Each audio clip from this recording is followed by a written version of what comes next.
Hey guys, John from Bike Fit Advisor. Today we're going to go over some causes of knee pain on the bike. So I'm going to step up on this bike. It's not mine, so it does not fit perfectly, but it's just one I had laying around. So one of the things you'll hear often is that, knee pain on the bike, if it happens on the front, it's because your saddle's too low or too far forward. And if it happens on the back of the knee, then it's because your saddle's too high. And these are true to an extent, but there's a lot more that goes into it. If having the saddle too forward, first of all, let's address that. If having the saddle too far forward caused knee pain, then there would not be a triathlete out there with a healthy knee ever, because their seat tube angle on the triathlon bikes is so steep, it's going to put them a lot further forward than it does on a traditional bike. What's more important is that in that forward position, if our hips are further forward than in the standard road position, that two things happen. One is that our saddle height is adjusted to account for that saddle being further forward. Because if I were to take my saddle right now and just slide it forward, it's effectively lowering it as well. So there's that. Also, we need to match how far forward our hips are with how aggressive our torso angle is, how far forward we're leaning over. So the further back our seat is relative to our feet, the higher up our bars can go, not necessarily have to go. But then the further forward our hips go, the more aggressive we need to be to maintain that balance. And this is not a strictly one-to-one scenario. It's going to vary between riders. So before we go too much into saddles too high, saddles too low, let's go into the tissues involved. And when we're looking at the tissues around the knee, there's a few main ones that we want to be concerned about. We have our quadriceps tendon, which connects the quadriceps to the kneecap.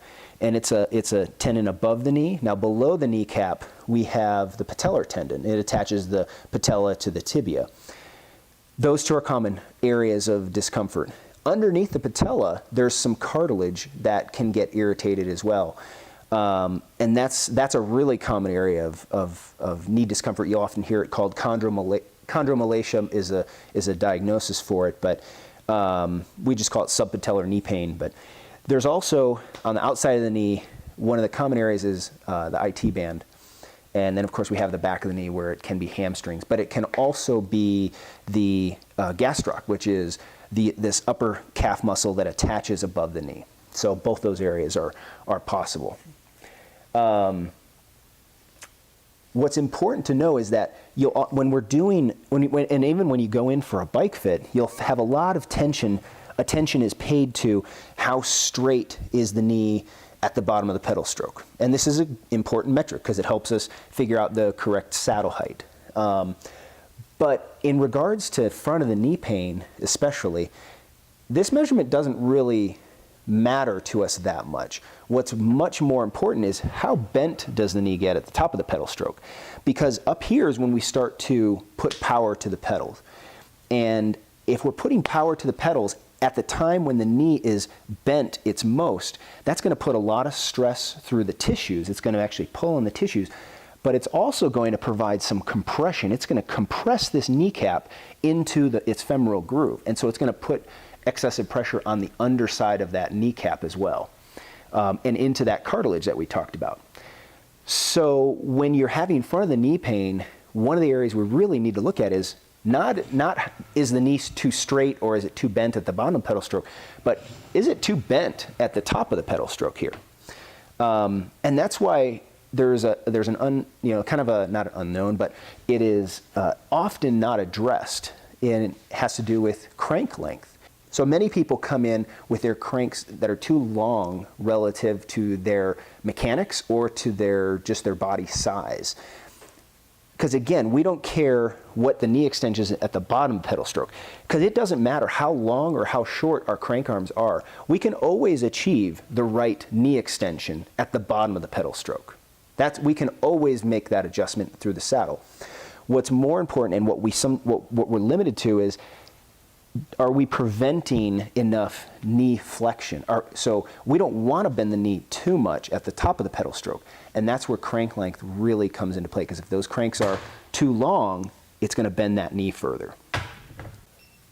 So something else that will put strain on the front of the knee is low cadence. And this is a really easy one to spot. Low cadence, then it requires more force, and there's more force going through the tissues of the front of the knee, and also, again, through the underside of that kneecap. And then finally, we have poor ankling mechanics, because our knee flexion, how much it's bent and how straight it gets, is dependent on what position our foot and our ankle is in. And if we don't have the right amount of toe down, if we're not have the right position for our ankle, then we'll be changing that knee flexion or knee extension angle, and that can cause us trouble. So if the saddle is too high, let's talk about that. So if our saddle's too high, again, people talk about you have pain on the back of the knee, and this is true to an extent. What I find is actually more common is that having the saddle too high will create lateral knee pain through the IT band. Primarily because as we go down to the pedal stroke, if the saddle's too high, we're going to have to point that toe a little bit. We're going to have to reach just a little bit. And that reaching will cause an inversion moment. That foot will actually turn in slightly, which rotates the tibia. And since that IT band attaches to the tibia, as we're pedaling, we're repetitively rotating that tibia and stretching that IT band. Additionally, when your saddle height is too high, it's usually going to be followed by other problems, especially saddle discomfort, because the hips are going to be moving over the saddle more to try and make sure it can reach the pedals on both sides. And finally, the third area that's also really common, and you might argue even more common than back of the knee pain, is having Achilles or heel pain. Because again, we're reaching towards the bottom of the pedal stroke and through the whole pedal stroke really, and it will cause more strain to be put through this whole Achilles complex, and we can get heel pain, even foot pain from that.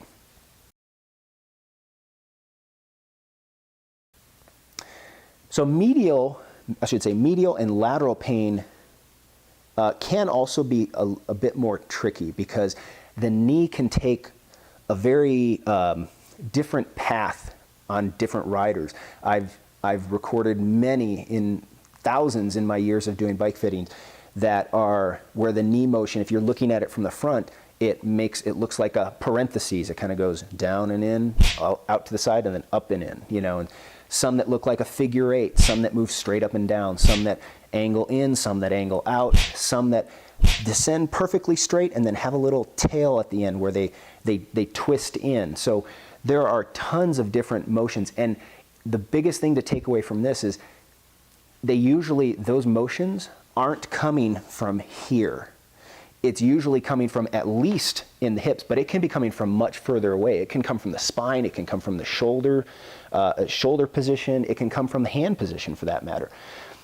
Because our hips are the one thing that can move around and shift on the bike. And I can go into this in another video. It certainly deserves one all its own, but nobody sits square on their saddle. Almost everybody sits either off to one side or twisted just a little bit where one hip is further forward. And this is what causes often those odd knee motions. So if you're having medial or lateral knee pain and you've done some of these other things, you've made sure the saddle height is correct, you've made sure your cleat position is correct and all these things, then one place that I would look to is the rest of your body. If you can, even run through and try and get an idea. You can even if you have to pay someone to help you figure it out, go see a specialist, someone that can help you run through some functional movements and help you grade your movement, so you can kind of figure out where are your deficits and what you might be working on. If you make yourself more symmetrical, you're going to be more symmetrical on the bike, and a lot of times we can at least make some progress on that knee motion and solve some of the problems. So I wanted to make this a quick video. I didn't want to go on too much. I know you might have further questions. Please leave them in the comments below. I'd be happy to get to any of those that are really relevant.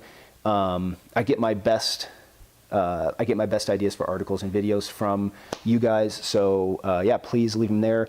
Leave any other comments, questions, And if you like this, give me a thumbs up, please. I'd appreciate it. And we'll catch you next time. Thanks.